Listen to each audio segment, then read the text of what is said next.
उत्तर प्रदेश के जिला चित्रकूट में एक थाना लगता है पहाड़ी, और पहाड़ी थाने में ही एक लड़का जिसका नाम मूलचंद होता है, वो थानेदार के पास ये कहने के लिए आया था कि साहब उसका भाई गायब हो गया है, लापता हो गया है, आप गुमशुदगी की रिपोर्ट दर्ज कर लीजिए।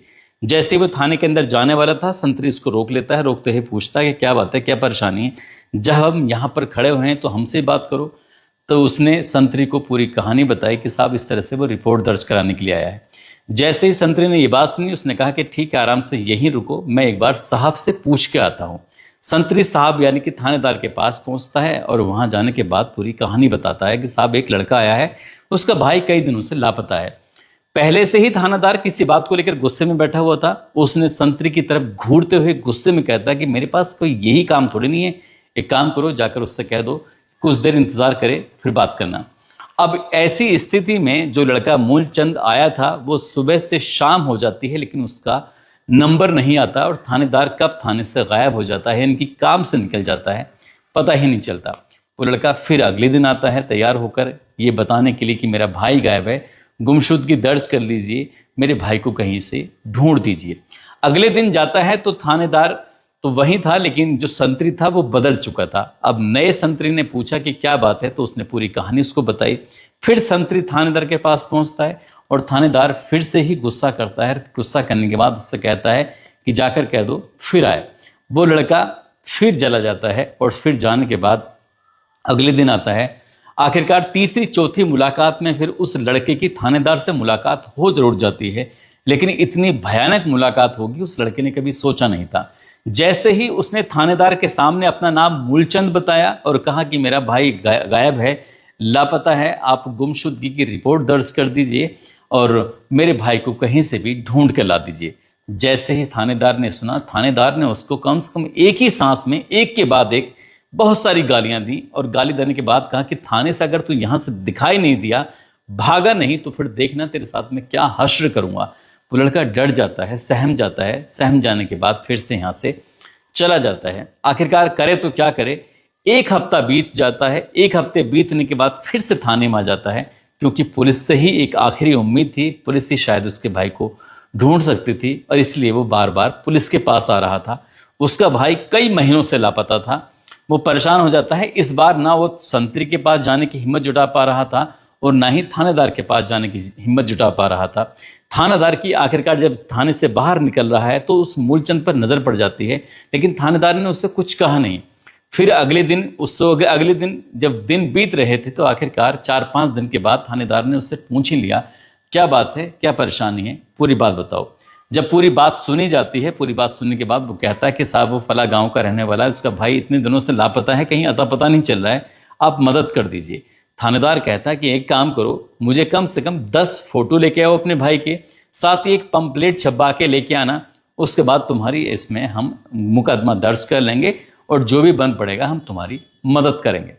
आखिरकार वो लड़का लगभग एक सप्ताह के बाद अपने भाई के 10 फोटो लेके आता है, साथ ही जो उसके पंपलेट छपवा के लेके आता है, और पंपलेट छपवाने के लिए लाने के बाद पुलिस को दे देता है और पुलिस के सामने हाथ जोड़ते हुए कहता है कि साहब आपको बता देना चाहता हूं कि हम 4 भाई थे। 4 में से 2 भाई जो बड़े थे वो बीमार होकर मर जाते हैं। जो तीसरे नंबर का भाई है वो अचानक से गायब हो जाता है। वो ड्राइवर था, कई दिन के लिए गायब जरूर हो जाया करता था, लेकिन इस बार तो सर कई महीने हो गए हैं गायब हुए, आप हमारी मदद कर दीजिए। पुलिस ने उसकी गुमशुदगी दर्ज तो कर ली, लेकिन जैसा गुमशुदगी के मामले में पुलिस करती है ठीक वैसा ही पुलिस ने किया। यानी कि एफआईआर दर्ज करने के बाद पुलिस ने कोई ईमानदारी से उसमें कार्रवाई नहीं की, ढूंढने में कोई शिद्दत नहीं दिखाई, और ये मामला कहीं ना कहीं आया गया होता चला जाता है। यदि गांव में एक व्यक्ति का टीबी खराब ना होता, यदि उस व्यक्ति को टीबी की जरूरत ना पड़ती, तो शायद इस कत्ल का कभी खुलासा नहीं होता और जो भाई गायब हुआ था वो कभी सामने नहीं आता। सामने भाई आता जरूर है, लेकिन कंकाल के रूप में सामने आता है जब लोगों को पता चलता है कि उसकी हत्या करके उसको मारकर दबा दिया गया है। तब लोगों को बड़ा आश्चर्य हो रहा था और पुलिस को इस बात को लेकर बहुत ज्यादा खरी खोटी सुनने को मिलती हैं। आदाब, नमस्कार, सत श्री अकाल। मैं उस्मान सैफी। उत्तर प्रदेश के चित्रकूट जिले में थाना पहाड़ी लगता है, इसका गांव लगता है लोहदा, और लोहदा गांव की रहने वाली एक महिला जिसका नाम चुनकी देवी होता है। चुनकी देवी, जिसकी उम्र लगभग 70 साल के आसपास होती है। ये 6 जुलाई साल 2018 की सुबह लगभग 7 बजे के आसपास का वक्त हो रहा था। वो महिला अपने घर में झाड़ू लगा रही थी। झाड़ू लगाते लगाते जैसे ही एक कमरे में जाती है, कमरे में जाने के बाद अचानक से एक गड्ढा था, उस गड्ढे में उसका पैर जाता है। अपना आप ही गड्ढा होता है और गड्ढा होने के बाद पैर जाता है और वो बूढ़ी औरत जो होती है उस गड्ढे में प्रवेश कर जाती है, गिर जाती है। और जितना वो निकलने की कोशिश कर रही थी उतना ही उस गड्ढे में धंसती चली जाती है। तब वो डरते डरते फिर रोने लगती है, और रोते रोते जब जोर जोर से लोगों को आवाज़ लगाती है, आवाज़ लगाने के बाद रो रही थी, चीख रही थी, चिल्ला रही थी।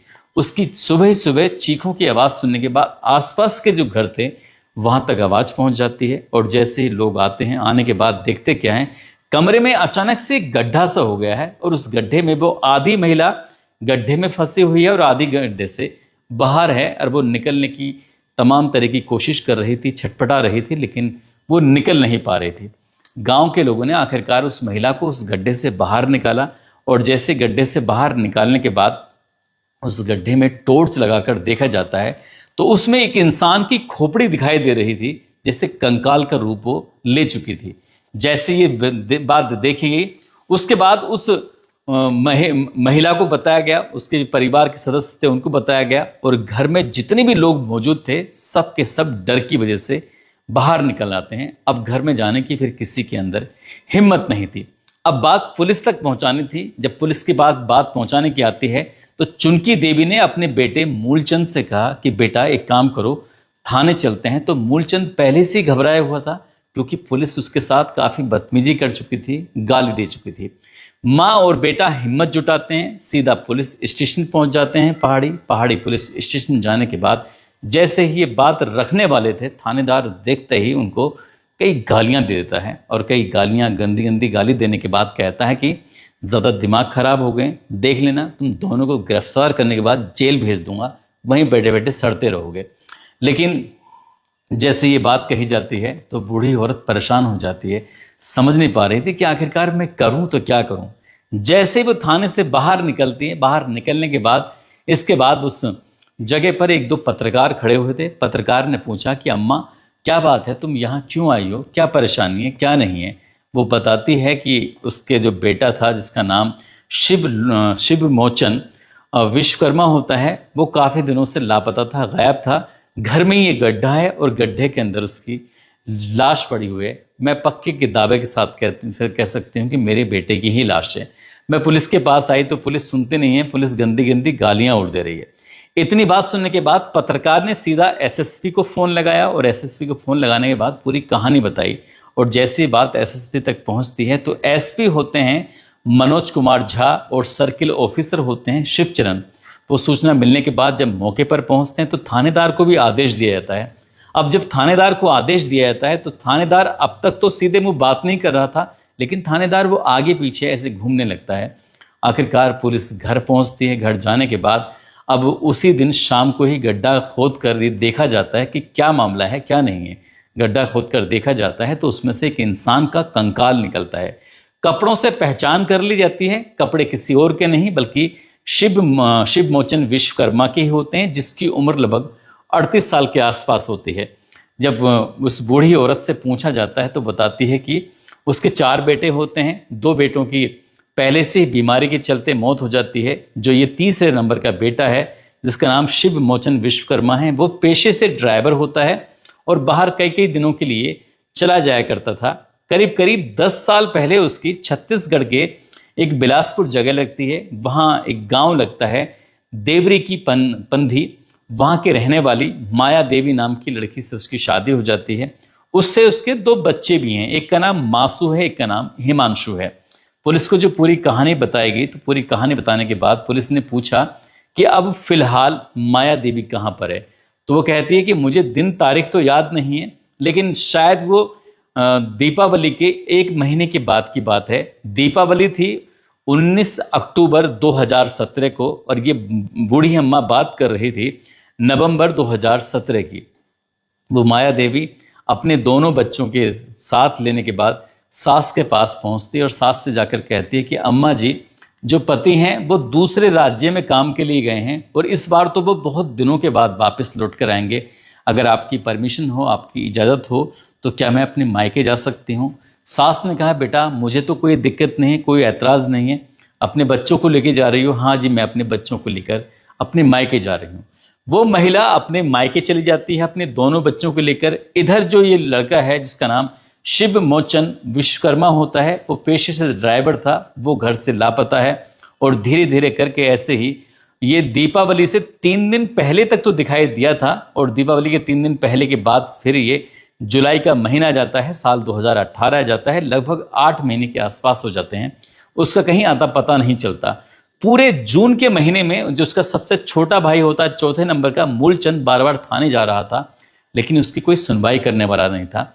जैसे ही एसपी आता है तो एसपी को पूरी कहानी बताती है, किस तरह से आपकी पुलिस हमारे प्रति व्यवहार कर रही थी, हमें गालियां दे रही थी। पुलिस ने ऐसे एसपी ने कहा कि आपको चिंता करने की कोई ज़रूरत नहीं है, आपके मामले की पूरी जांच की जाएगी, पुलिस के खिलाफ कार्रवाई भी की जाएगी।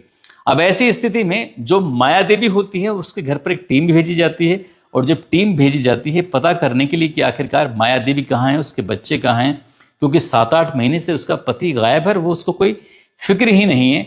जब पुलिस की टीम वहाँ पहुँचती है तो पता चलता है कि वो वहाँ पर नहीं है। हालांकि बच्चे अपनी नानी के यहाँ पर ज़रूर थे लेकिन माया देवी वहाँ नहीं थी। अब माया देवी के बारे में जब पता करने की कोशिश की जा रही थी तो पता चलता है कि वो बच्चों को नानी के यहाँ छोड़ने के बाद गायब हो जाती है, उसका भी कहीं अता पता नहीं चलता।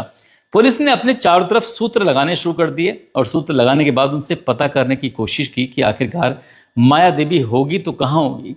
तभी गांव के ही कुछ लोग कहने लगते हैं कि टुल्लू उर्फ रज्जन राजपूत नाम का एक लड़का है साहब, जब से वो शिव मोचन गायब है तब से ये भी गायब है, आप इसके बारे में पता करिए। लेकिन ऐसा लगता है कि वो अपने घर वालों के संपर्क में है, परिवार के दोस्तों के संपर्क में है। पुलिस ने ऐसे सूत्र लगाए और ये पता करने की कोशिश की कि किसके नंबर पर बातचीत होती है। जब बातचीत का पता चलता है तो उसके बारे में जानकारी मिलती है। गुजरात के सूरत में वो रहता है और वहीं पर शायद माया देवी भी रहती है। और पुलिस ने जब उसके नंबर को सर्विलांस पे लगाया और उसकी बार बार लोकेशन ट्रेस करना शुरू कर दिया तो ये 18 जुलाई 2018 की बात है। ये बस स्टैंड के पास आए हुए थे, उनको कोई जानकारी नहीं थी कि किसने यहाँ पर कोई लाश भी निकली है। शायद गांव वालों ने इस बात की किसी को कोई खबर नहीं दी, भनक नहीं लगने दी। आखिरकार पुलिस उसको गिरफ्तार करती है और गिरफ्तार करने के बाद उससे पूरी कहानी को बयां करती है और माया देवी से भी जब सख्ती से पूछताछ करती है तो चौंकाने वाली कहानी सामने आती है। जहां की ये रहने वाली होती है छत्तीसगढ़ बिलासपुर की, वहीं का गांव का एक लड़का होता है। पहले उससे प्यार होता है, उससे प्यार के बाद वो शादी कर लेती है। शादी के बाद उससे वो खुश नहीं रहती थी, उससे वो दूर जाना चाहती थी। इसके बाद उसकी ज़िंदगी में शिव मोचन विश्वकर्मा आता है, उससे वो शादी करती है और करीब करीब ये 10 साल पहले यानी कि लगभग साल 2008 के आसपास में उसने उससे शादी की थी। शादी करने के बाद 2 बच्चे पैदा हो जाते हैं। ये अक्सर जो शिव मोचन होता है वो गांव से गायब रहता है, कई कई दिनों के लिए बाहर चला जाता है। गांव का ही एक कम उम्र का लड़का था जिसका नाम टुल्लू होता है, टुल्लू उर्फ रज्जन राजपूत। इसकी आंखें 4 हो जाती हैं इस माया देवी से, और जैसे माया देवी से आंखें 4 होती हैं तो दोनों आपस में जब भी मौका मिलता था मिल लिया करते थे, बातचीत कर लिया करते थे। प्यार के बाद उनके बीच में अवैध संबंध हो जाते हैं और वो जब मौका मिलता था तब मुलाकात करते थे। हालांकि गांव के लोगों ने इस व्यक्ति को समझाया, शिव मोचन को, कि तुम्हारी पत्नी के शायद उस लड़के से कुछ संबंध हो गए हैं, वो बहुत ज़्यादा मिलता जुलता है। लेकिन उसको यकीन नहीं हो रहा था। उसकी पत्नी उसको आराम से समझा दिया करती थी।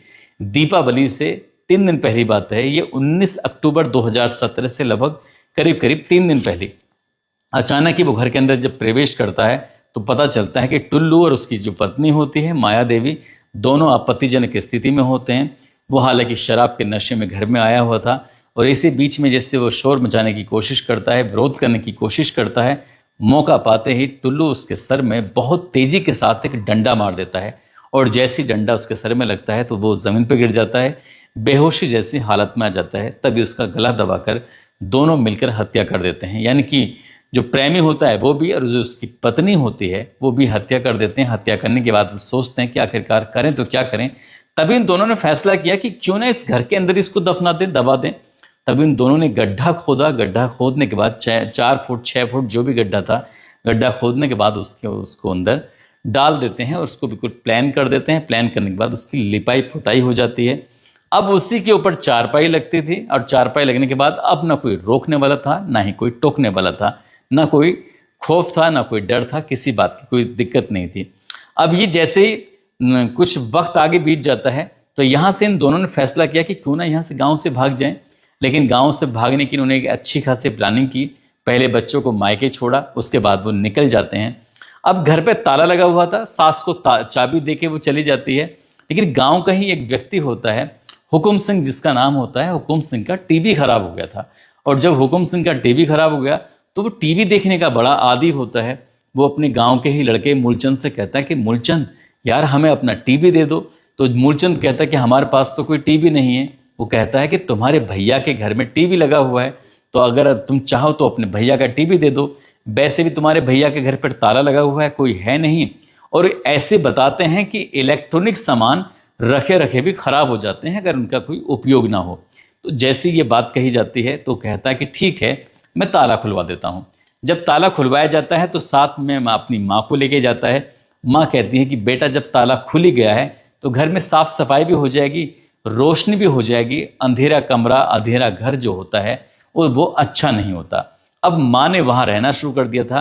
माँ उस गड्ढे में अगर नहीं गिरती तो शायद इस हत्याकांड का कभी खुलासा नहीं होता, क्योंकि पुलिस ने जितनी ईमानदारी इसमें दिखाई थी उतनी ईमानदारी तो खैर किसी केस को खोलने में कामयाब होती नहीं है। हालांकि इस बूढ़ी माँ ने एसपी के सामने पूरी शिकायत करने के बाद बताया था कि तुम्हारी पुलिस का हमारे प्रति कैसा रवैया रहा, कैसा व्यवहार रहा।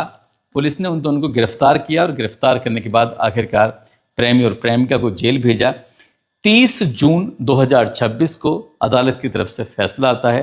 हालांकि अदालत ने इस केस को रेयर ऑफ द रेयर नहीं माना, लेकिन इतना जरूर माना कि ये जब तक जिंदा रहेंगे तब तक सलाखों के पीछे रहेंगे।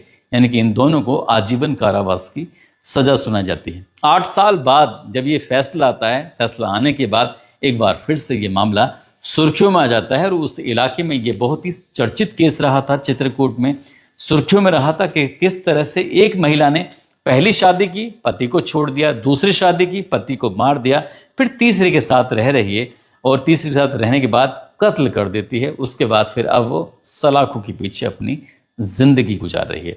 दोस्तों, इस पूरे घटनाक्रम को सुनाने का उद्देश्य किसी को परेशान करना नहीं है, किसी का दिल दुखाना नहीं है, बल्कि आपको जागरूक करना है, आपको सचेत करना है। और जाते जाते चंद्रिका राजपूत हैं, बाराबंकी से वंदना वर्मा हैं, झारखंड से सविता, बेंगलुरु से राजकुमार तेवतिया, मऊ से मोहम्मद यूसुफ और सतीश प्रजापति। आज इनका जन्मदिन है। इनको जन्मदिन की ढेरों सारी शुभकामनाएं, बहुत बहुत मुबारकबाद। आप सब लोग अपना ख्याल रखें, सुरक्षित रहें। जय हिंद, जय भारत।